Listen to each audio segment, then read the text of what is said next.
In front of me is Nothing phone for a Pro, and today I would like to show you how you can connect it to printer.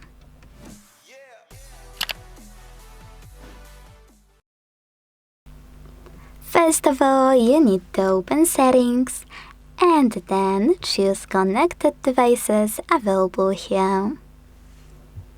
Now select Connection Preferences. And when you're ready, click on Printing. Now, tap on the Footprint service or any other service you have and wanna use. Don't worry, they all turn on the same way, so just tap on yours. Make sure this switcher is black, and wait!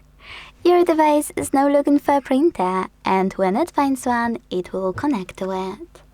If you're still having some issues with connection, enable print service, and once you do, wait for 3 dots to show at the top right corner.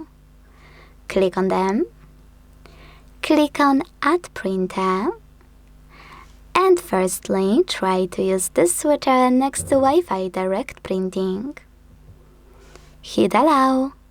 Tap on Find Wi-Fi Direct Printers and wait for your device to find yours. If it doesn't work as well, click on Add Printer by IP address, import it here and select Add to connect to it manually. Thanks so much for watching. If you enjoyed this video, leave a like, comment and subscribe. Bye!